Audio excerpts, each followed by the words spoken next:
Show with your Go Morning team. I'm Danielle Wiggins here with Maureen Kyle, Dave Chudowski, Jasmine Monroe, and Jason Fraser is not really replacing, but filling in for Holly. That's not the great term to use, but filling in for Holly today, who has the morning off. So welcome, Jason. Good morning to you and good morning, everyone. Cloudy for today, so I'm hoping to give you some sunshine and hopefully that will make everybody smile. Yes, because we need a lot to smile about. Jason will be stepping away, just like Holly does, to do the weather for WTAM. But first, we know a number of you are interacting with a lot of the political stories going on our digital that we have posted on our digital pages, as well as our social media accounts, WKYC.com. So Mo is going to give us a quick update on what's going on politically today. Yeah. Now, here's just a rundown of what we're expecting today.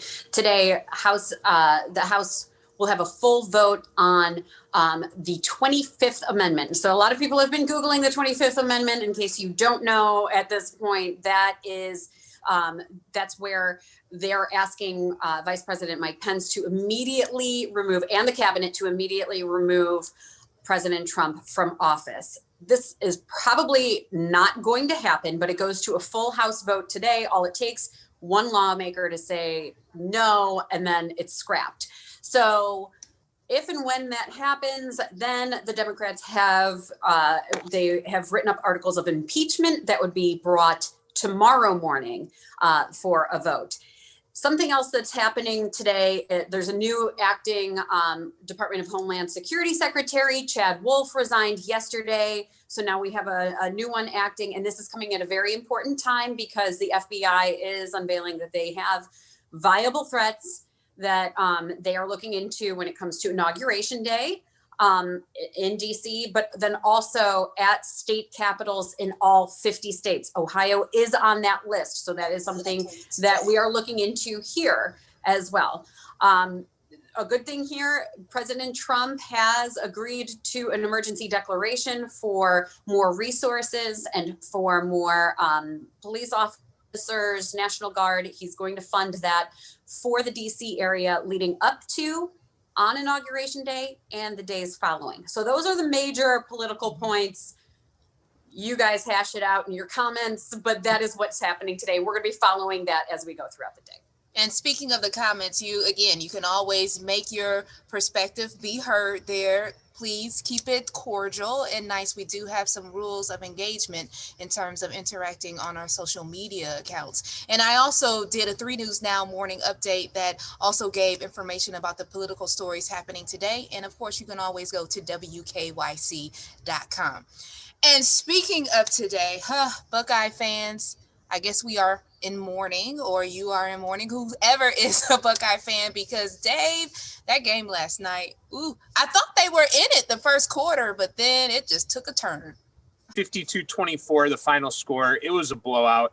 I think it's just not like this Buckeyes defense to get run up like that, 52 points, but really the defense, not the strength of the team. And it was a matter of whether Ohio State could hang with Alabama offensively. And Alabama just puts up the points. And I told you yesterday that, anything could happen, but this Alabama team was just head and shoulders above the rest. And, Ohio State, you can't sit there and necessarily fault them and be totally disappointed in the regard of their season. They went 7-0. They were one of the best 4 teams in the country, and they beat Clemson to prove they deserve to be in this game. So hats off to the Buckeyes on a great season. They, especially during this pandemic where we didn't even know if we'd have college football, the Buckeyes gave us a lot this year. But, they ran into the Heisman Trophy winner last night, Devontae Smith, incredible. He had 3 touchdowns, all in the first half. As Danielle alluded to, in the first half, it was kind of close. See, they lost their star running back, Trey Sermon. That really hurt them. And at one point, they recovered a fumble and were able to go in and tie the score at 14. But at no point in that first half did I really feel comfortable that Ohio State could win this game. And they were outscored 38-10 after tying it up at 14. So the season ends. Ryan Day. No, I am not Ryan Day. Ryan Day will have to find a way to get his team to bounce back for next year.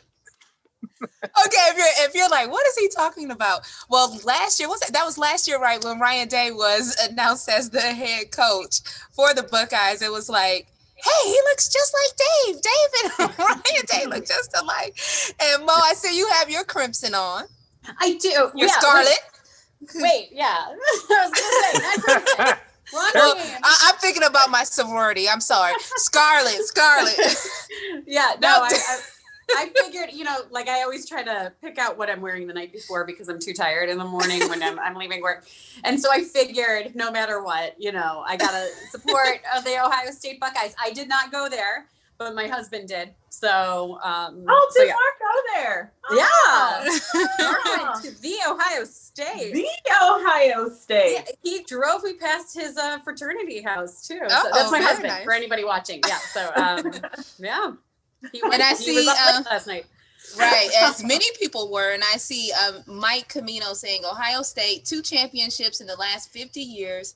Oh, an embarrassment to the state of Ohio. Agree? Disagree? I would disagree. Relax. That's pretty harsh. That is very, very harsh. But I would say we have to hold on to the Brownies. So Ohio State, they weren't able to pull it off, but they still had a great season despite all of the issues that they went through with many games being canceled because of COVID-19, them starting the season thinking that they weren't even going to have a season and really fighting to get back on the field. So congratulations to the Buckeyes for making it to the championship.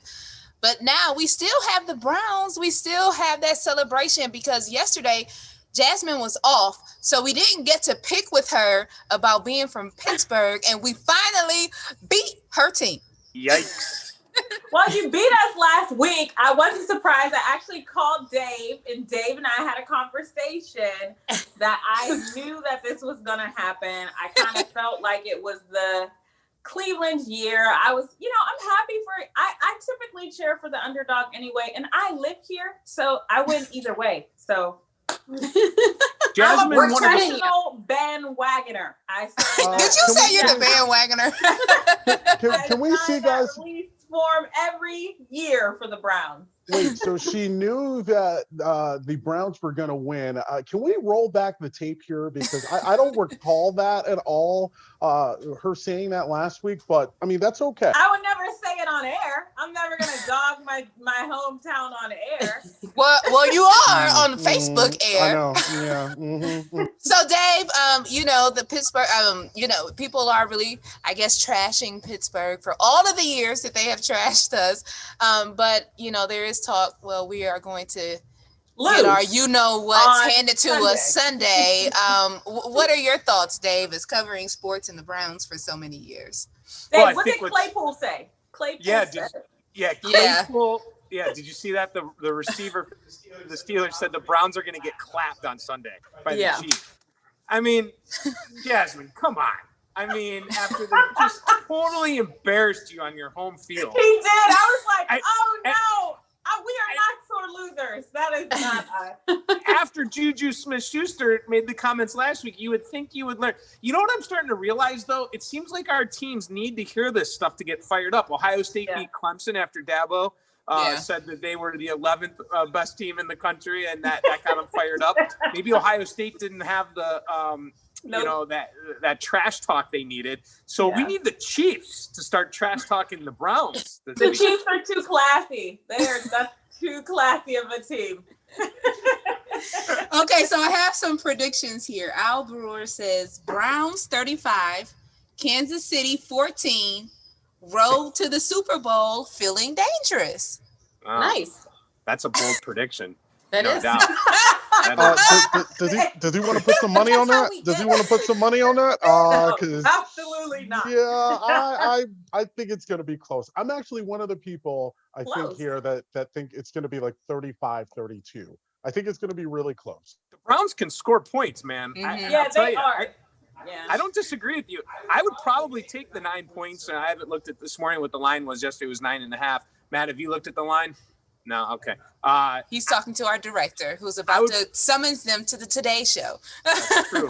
I would probably take the points. I would. That being said, watch, they'll lose by 20. But, I think I'll it's make going to my be a prediction fantastic when game. everyone gets